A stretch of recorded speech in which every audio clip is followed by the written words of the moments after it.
Hello and welcome to Homeless Not Hopeless, the podcast that brings you real stories from real people who have experienced homelessness. My name's Barry. And I'm Kev. So welcome everyone, we've got our 6th podcast coming. So today's guest is Ali. And before we introduce him, let's have a look at some statistics because you know we love a bit of stats and we want to get the facts in, don't we? We don't want to just ramble on. So a big question is, do hidden traumas in men exist? Well, let's find out.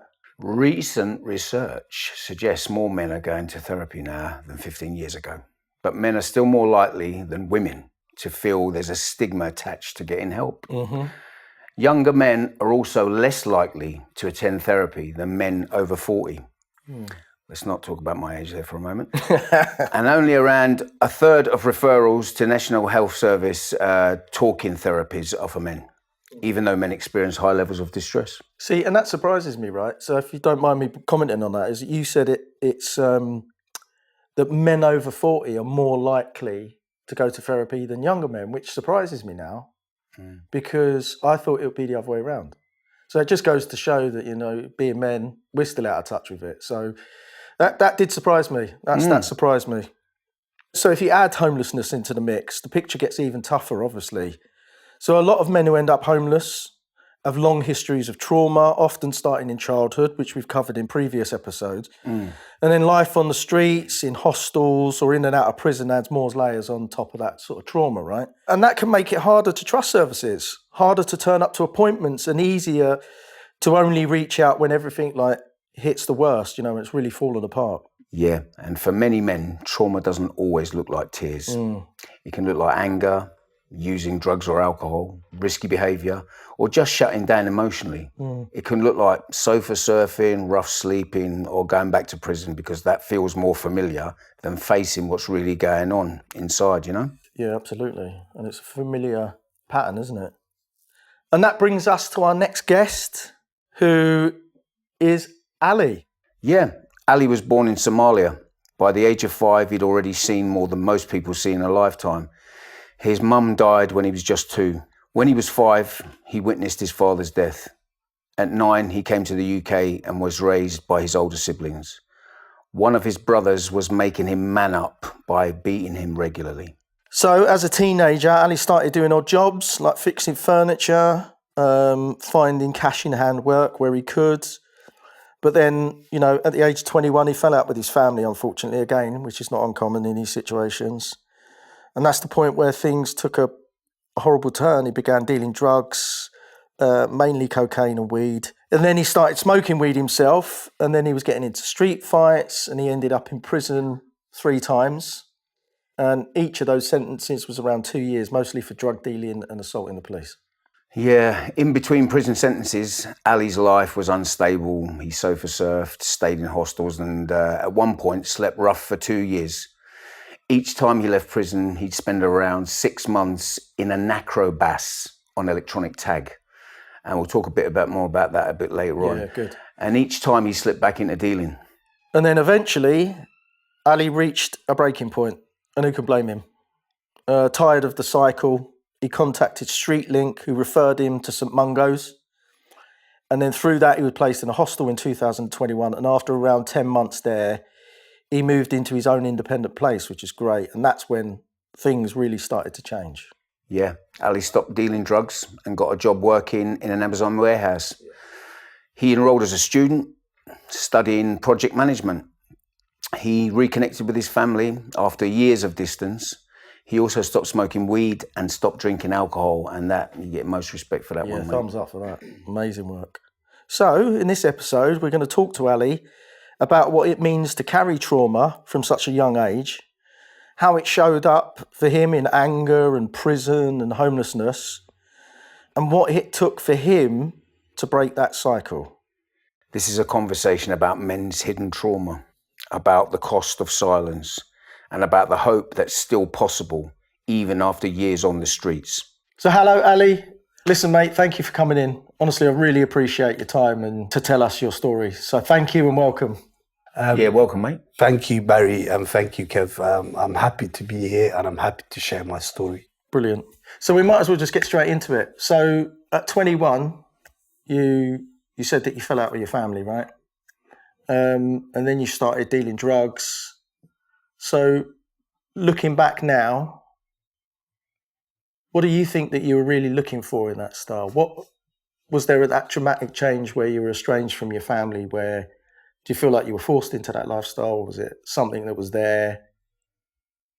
What was that journey into that? To be honest, at first, I needed support and help, and obviously I didn't know where to go or seek such support and help.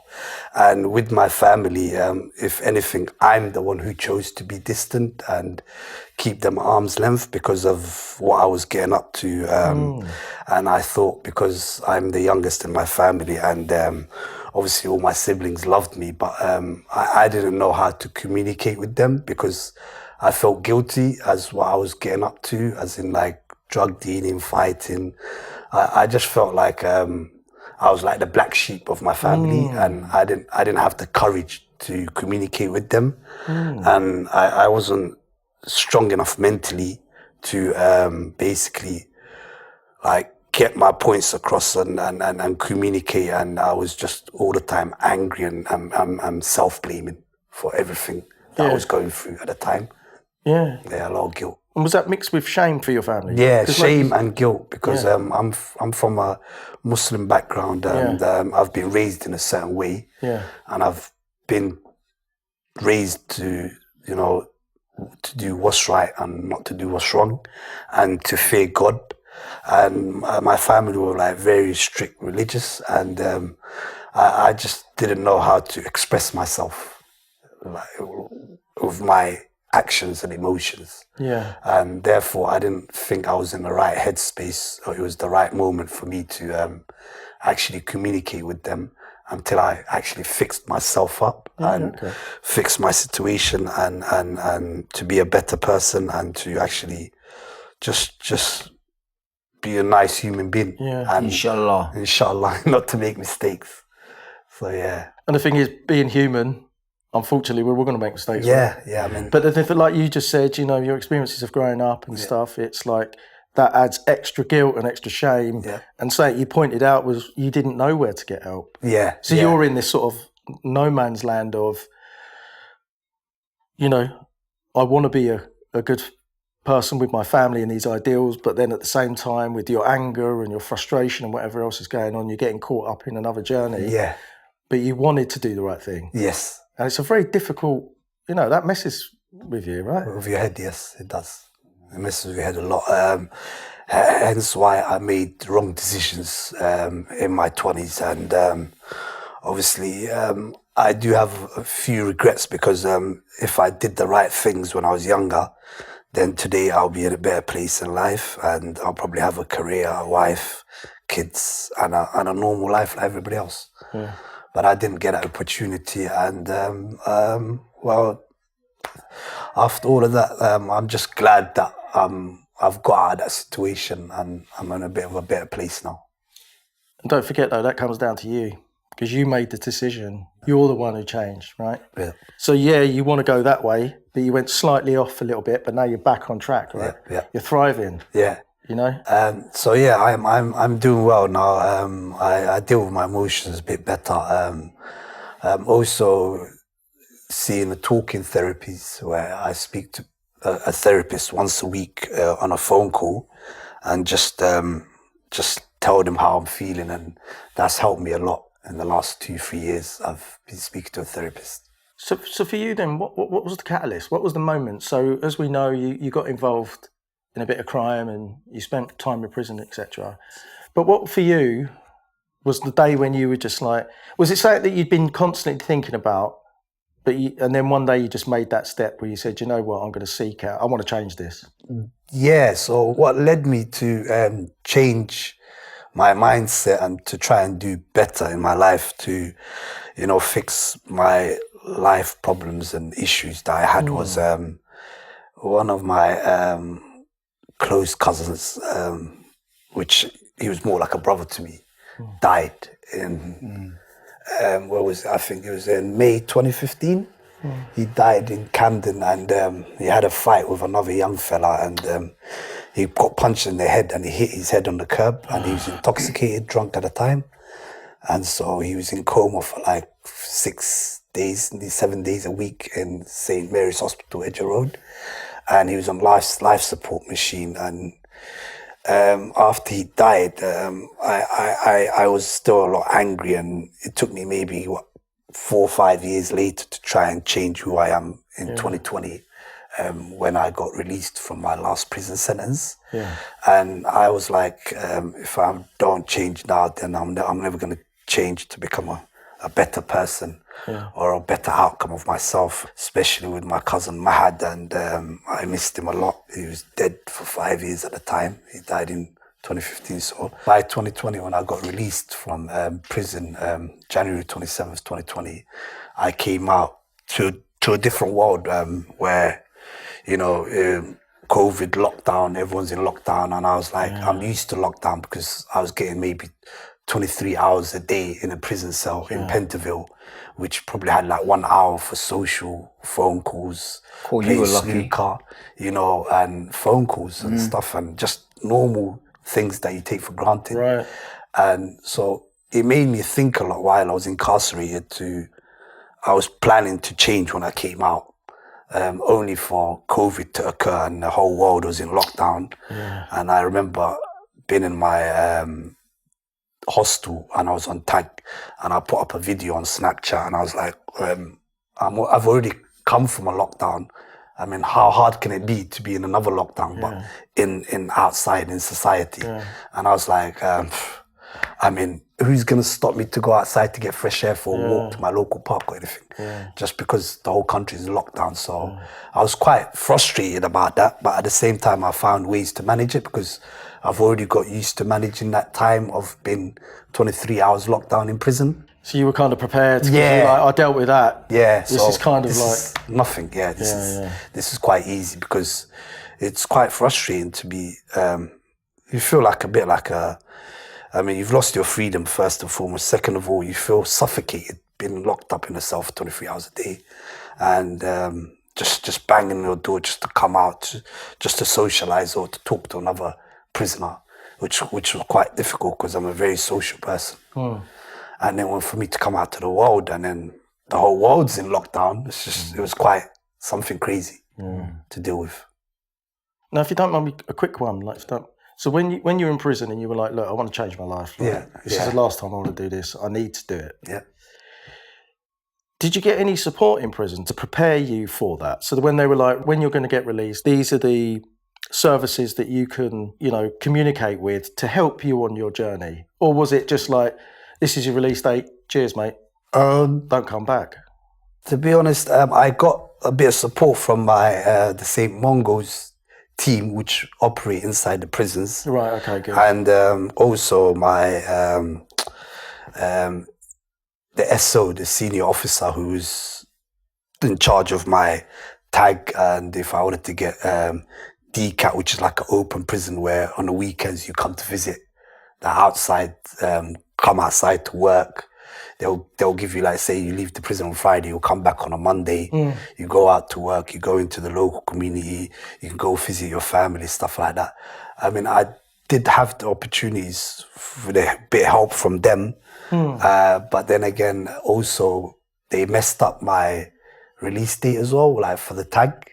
I was supposed to initially get released on the 20th of January, but I had to wait 7 days later. The following Monday, I got released because they didn't have a hostel for me to go into, to be on tag with the NACRO Bass hostel, which is Ministry of Justice buildings where they keep, you finish your last 4 to 6 month sentence in a house with other prisoners, well, other convicts that got released in the same situation as you, and then you're on tag basically for that 4 months, and then once that 4 months to 6 months finishes and you come off tag, they just simply kick you out. Yeah, we was going to ask you about that. Because we mentioned earlier about the NACRO Bass.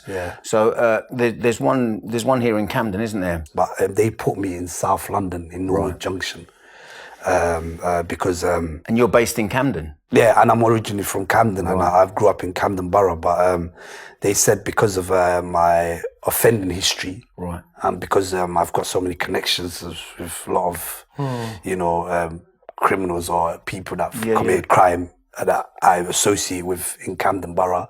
For that reason, they couldn't put me in that hostel. Just briefly, how did you see that? I mean, did you think, because I didn't know that until you just said that there. Because I'm thinking, why didn't they put you in Camden? But when I think, you know, for me personally, that kind of makes sense in a way. Yeah. But did it make sense for you, mate? Well, at the time, it didn't. I felt like I was just getting pushed out and just getting shoved to the side, and nobody listened to what I thought. And obviously, with the case I was caught up in operation, like a Camden Borough-wide operation by the police. And I think it was called Operation Snowstorm or something. And I got caught dealing for 6 months to an undercover police officer, Class A cocaine. And because of that, and apparently I had 29 co-defendants. So when I walked into, on the 18th October 2018, when I walked into Savile Row Police Station, it was like 6 in the morning and there's another 29 guys. I don't know half of them. And apparently they're all my co-defendants. Some of the guys got arrested for Scorpion machine guns with bullets. Other guys got arrested for crack dealing. Some other guys got arrested for attempted murder. Other guys got arrested for GBH stabbings. And I was like, I don't know half of these people. And so obviously the ones that I did know, they were saying hello to me in the police station.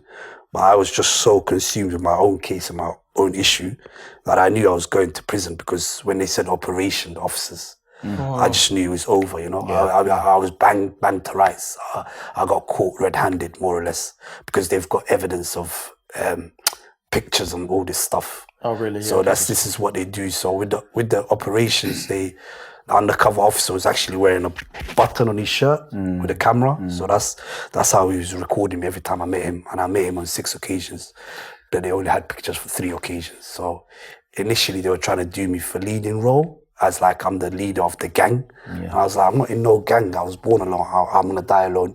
I operate by myself. I don't pressure no one. I don't put no one to work for me. It's all my doing, you know. So these people you're claiming to be my co-defenders, I do not know 50% of them.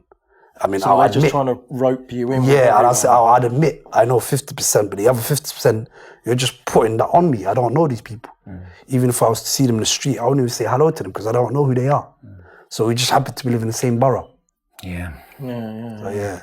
Do you know that sense of, you know, obviously, like, you know, you've got yourself together. You had to navigate your way to finding solutions to all this stuff that you briefly talked about here today. Do you think that the prison was, because I know for me, you know, when I used to go to prison, when they used to lock me up, and maybe we're a bit different, but you know, you went to prison for the reasons you went to it for. Me, I was more street homeless. I was on drugs. And to me, it was like actually having 3 square meals a day and, you know, somewhere to sleep and that. But I always found that when I went to prison, it was like, it gave me an opportunity to actually, you know, when you're saying about being banged up 23, remember before when you was talking, I said, oh, you were lucky. What I meant by that was, if you got an hour, you were lucky, wouldn't you? It's usually 20 minutes, wouldn't it? Yeah. So it's like, I found in that time as well that it was like, you know, it was a big deal to be able to self-reflect, to look at yourself. Right. You know, I had to be locked up to do it. Right. But it was actually, for me, it was a start of me actually starting to actually really look at myself, whether I wanted to or not. Right. Do you know what I mean? Right. Because, so, you know, what do you think that the prison at that, you know, when you come out of prison or when you was in prison, do you think that was the start of a process for you or? I mean, it's a good thing that you mentioned that, because I had a lot of time to self-reflect. And when I was in my cell for 23 hours a day, and if I was in a single cell, then I have no one to talk to. So I just have to reflect of my actions and all the wrong things I've done in my life that led up for me to be here in this cell in a 4x4 room. And so, yeah, that helped a lot, because with that self-reflect and all that time I had, it made me change my perspective of life when I came out, and it made me want to do better. Yeah. And to change my circumstances. So yeah, it helped. Oh, well done, mate. That's that. Yeah, that. I was really hoping that you would say that because I know that. Yeah, So fair enough. thanks for that, Ali. Okay. You know, do you know when you was growing up? Did you ever find talking about, you know, the stuff you know what happened with your mum, your dad? I mean, did you ever get space for them kind of discussions with people? Or? When I was growing up, I was just an angry child. Especially when coming to this country as a young boy from war-torn country, Somalia. I was like maybe 9 years old, and I didn't really know English that well, so I started in primary school. I think it was like year 5, end of year 5, because I came in August 11th, 1995, and then so basically I had to start year 6. Actually, I started year 6 in September 1995. So obviously I missed most of the primary school. I started year 6 and I didn't know English, and whenever someone said something to me in English, and if I hear the word like fuck or bad word, it would trigger me. Yeah. And then I'll just see myself punching the person or fighting them because I didn't know how to react verbally because I didn't know the language.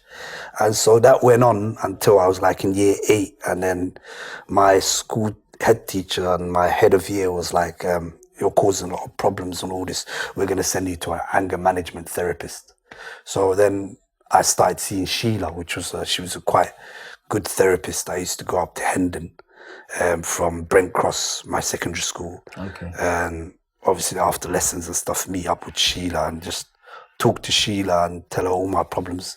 That kind of helped me, but then I was still angry and fighting people, and I used to get provoked easily. Yeah. And I had this rule in class where I would tell the teacher, like, this person's provoking me, he's bothering me.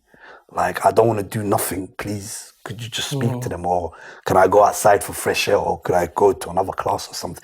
Is there options where before I pick up a chair and do something silly or, you know, get violent? And that was with, I didn't discriminate. That was with girls and boys in my classroom, because I didn't know how to express my anger, and I didn't know how to stop people just verbally bullying me.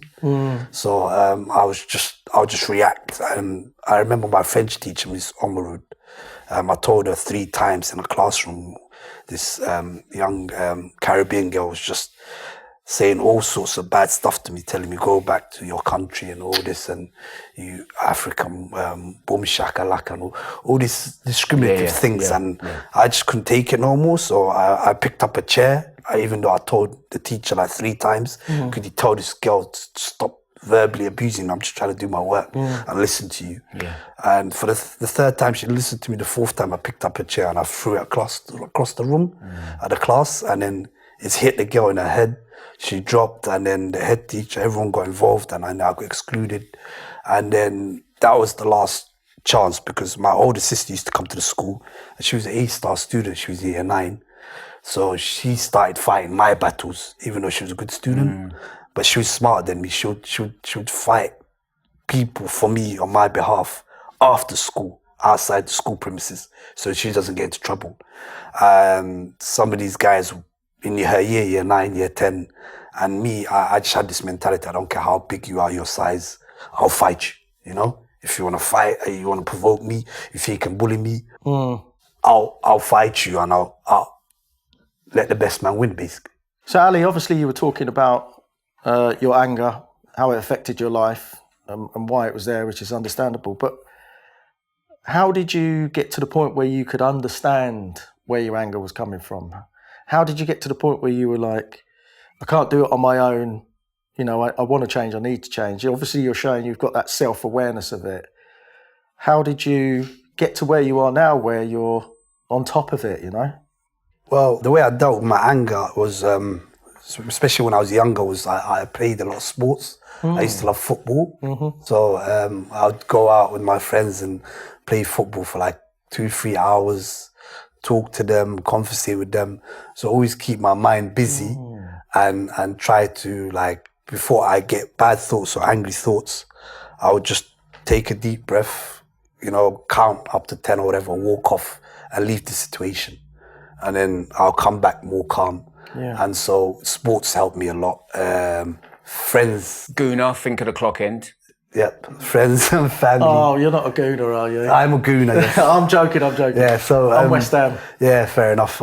So friends and family as well, they help me, and just doing activities, keeping myself busy. So yeah, and to the point how I got to where I am today was when I got released from prison. I contacted Street Link, and they obviously referred me to St. Mungo's, and St. Mungo's helped me to get into a place.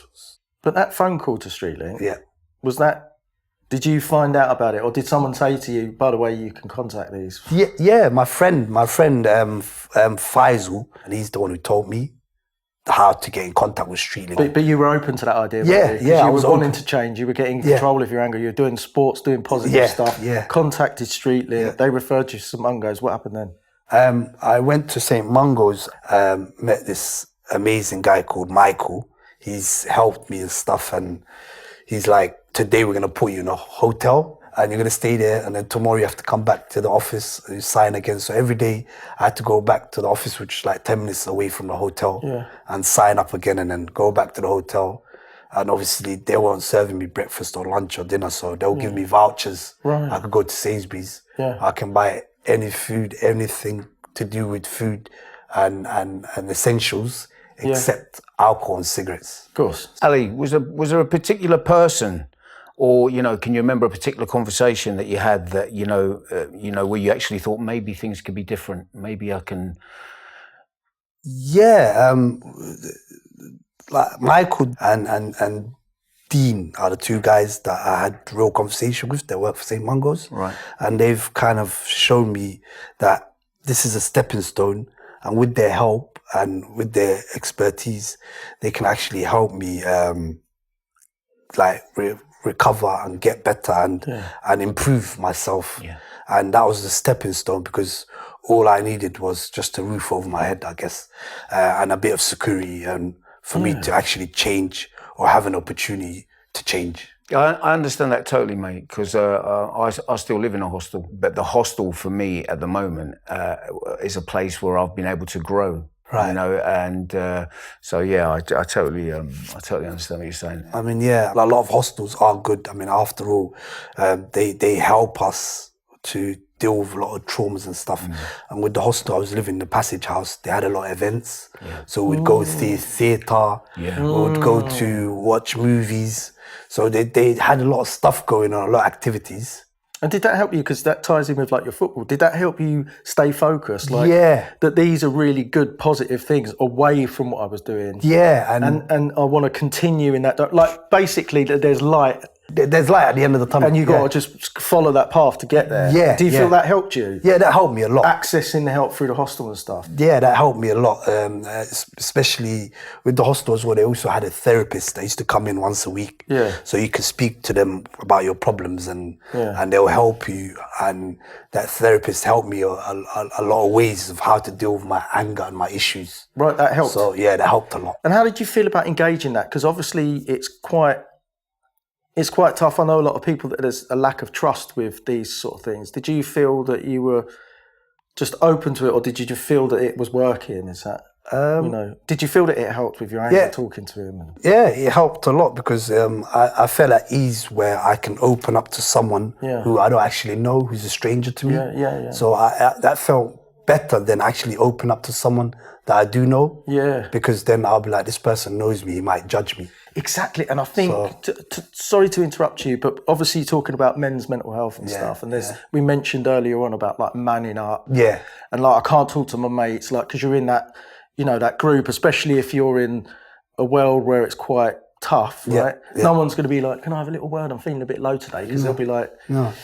So you're in an environment where you felt like you could open up and you could trust, and do you feel that it helped you, like therapeutic? Because I think it's important for anyone who is listening that's going through something similar to you, or they're in a bad way, or they know someone that is just about taking that first step, isn't it? About like saying, do you know what?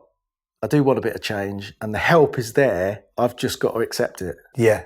I mean, that was the first step, but which was the hardest because obviously it was hard for me to open up. But after a few sessions, it just became natural. You know, talk to the other person, and she was a lovely lady. I don't remember her name, but she helped me a lot, and she's also taught me a few techniques and stuff and ways of how to deal with issues. And that was helping. So that helped me a lot. Yeah, with like your anger and your mental health. health. And I still use those techniques. And you still use it to this day. Yeah. Yeah, no, I dig that because I use a few techniques as well. I won't get into my techniques, but you know, they are. It's what works for you, doesn't it? Yeah. You know, so. You know, I was going to ask you, you know, when you was working at Amazon, how did working at Amazon and then, you know, starting your studies in project management change the way you see yourself, mate? It gave me a purpose, you know.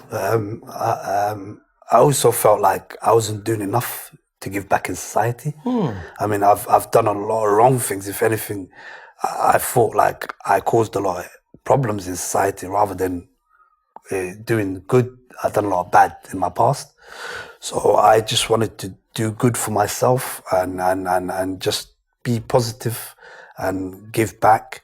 With the Amazon work, my cousin got me involved. He used to work for the company, so it's like a good maybe 1-2 years I was working there. Okay.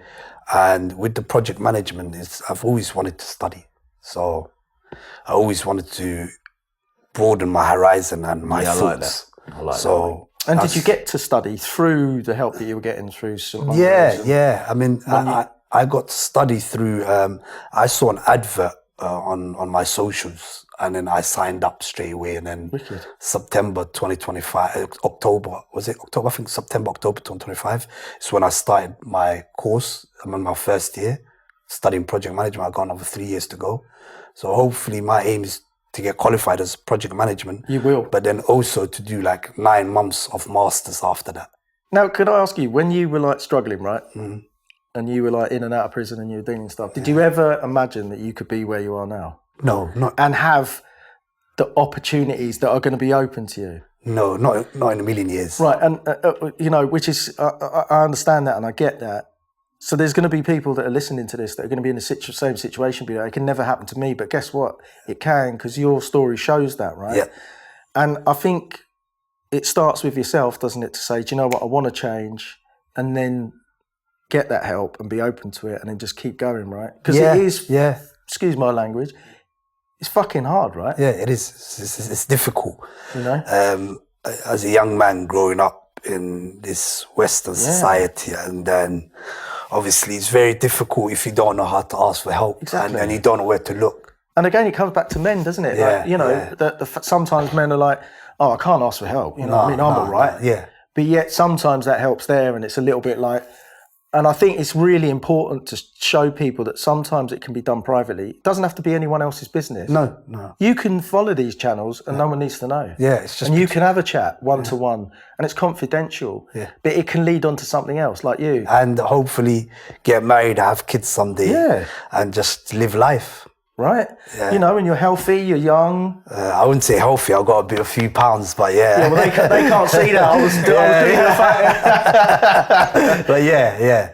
I mean, I can't complain. I am healthy and I'm grateful for the opportunities that God has given me. So what would you, if anyone is listening, right, and they're stuck in that situation, and they're thinking, you know, things ain't working and it's, how the hell do I get out of this? What would you say? My advice would be, don't give up, because you don't know what's around the corner.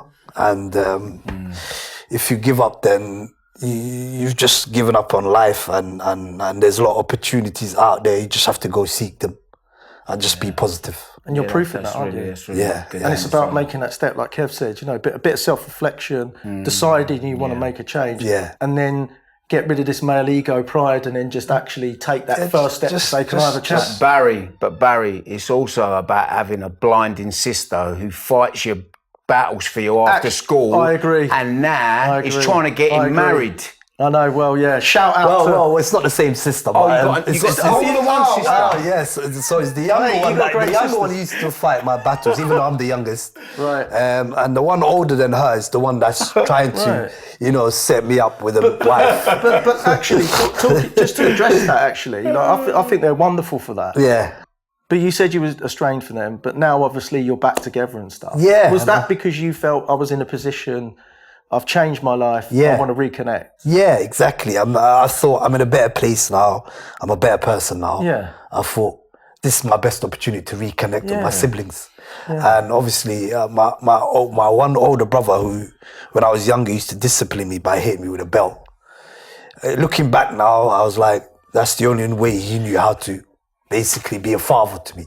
Yeah, and it sounds my father harsh, died when I but was he young. probably, he felt he had a responsibility, right? Yeah, and But his way was that macho thing again. I've got to beat it into him, but really, ironically, today he doesn't beat any of his sons. He you doesn't go. touch any of his sons, so that's good. okay. Ali, you know what? It was lovely talking to you today, Yeah. mate, and I just wanted to say thank you. Thank you very much for coming on and sharing your story, because there's so many people out there who, it's little things, Ali, little things. You all right, bruv? Yeah, I'm all right. Bless you, mate. I really mean that, mate. It really, really is. This is what this is about, because what you share with people can really have an effect on other people. So, And I completely agree with him, because the thing is, you're clearly a good person, right? You're doing great things, yeah. But because of your circumstances from a child growing up without knowledge, because the thing is, you don't know, like if you're acting in a particular way or you're filming it, if you don't have the knowledge, you don't know why, and you don't understand. Yeah. And because of your circumstances, which is no fault of your own, that you went that way, but deep down inside, you knew, right? And you've got a great family, you made all the right changes. Yeah. And you're here inspiring and helping other people. And you've inspired me today. Without sounding cheesy. Thank you. You've inspired me, and I think you're stronger than you know you are. I think you are. Yeah, thank you. And I wish you nothing but the best for your future. Yeah, I absolutely. appreciate that. Thank you so much, thank you guys. for coming Thank you, man. Thank you. I appreciate that. I'm just looking forward to the future and just to do good. Yeah, and I think it's coming. The future's bright. Yeah, thank you. Definitely. Thank you. So, if you're listening and you recognise some of Ali's story in yourself or someone else, a friend, family member, a partner, etc., the anger, the numbing, the homelessness, substance misuse, the feeling of carrying too much, please know you're not alone. And you don't have to keep it all inside. As much as it might sound a bit cheesy, there really is a way out, as you've heard with Ali's story. Absolutely, mate. There are services available for men who need support with trauma, depression, anxiety, loneliness, or just someone to talk to. These include Andy's Man Club, which is free peer-to-peer support groups for men across the UK and online, offering a safe, non-judgmental space to talk or listen. James Place London, which gives free support for men in suicidal crisis and offers quick access to therapy and practical help. Men Who Talk, with free online spaces where men can connect, talk and support each other. The Proper Blokes Club, I particularly like that one, which runs men's mental health walk and talk groups that help break stigma and encourage conversation. HUMEN, offering free online safe spaces where men can speak honestly, listen and connect in confidence. Men's Minds, HFEH Mind, providing men's support groups in West London focused on peer support and mental well-being. Camden Listening and Counselling Centre, which offers free listening and counselling for adults going through emotional distress or difficult times. Crisis Skylight London, giving support to people experiencing homelessness, including help with well-being, housing, training and rebuilding life. And SupportLine Men's Support, which offers advice and support for men dealing with emotional distress, abuse, isolation, relationship problems, or other personal challenges. Also, links to all these organisations mentioned are in the episode description. But as we know, the problem is even homeless charities, GPs and alcohol and drug services often don't know these opportunities exist well enough to share them with people who need them. So anyone who's listening who knows about other charities or services or people who work for those charities and services, please get in touch. So if you or someone you know is in urgent need of mental health support, you can call 111 for immediate guidance. For those affected by homelessness, or if you're worried about someone who may be sleeping rough, please contact StreetLink on 0300 500 0914. They can help connect people with local services that offer support. And thank you so much for joining us again today. We really do hope that you'll be with us again next time for more stories and conversations. So until then, take care, be safe, be good, and as always, stay tuned. Gateway bridges. Today I see only one way remains for me.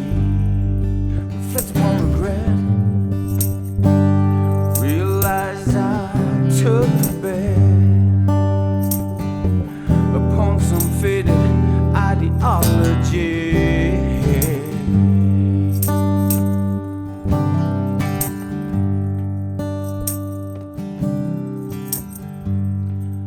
If you fall in love with a narcissist, expect to crack.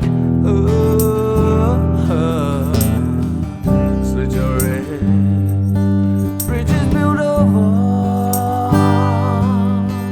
emotion split, crushed and left by soulless face. Gateways intact, arching broken backs. See lion tracks fat.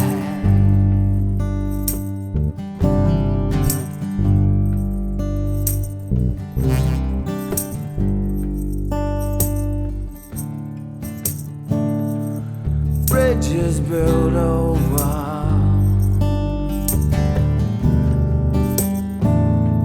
emotion split.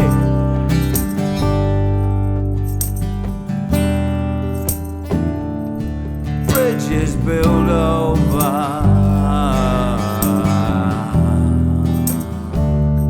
soulless face.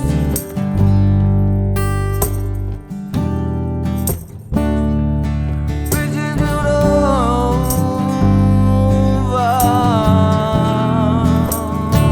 ones we just can't see.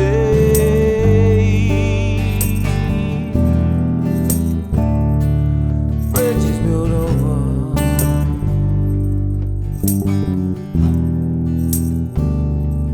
Bridges built over.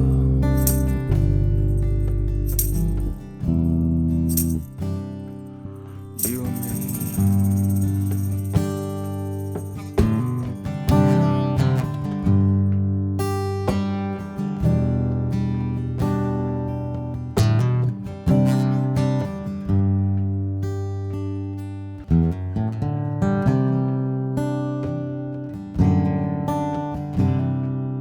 me.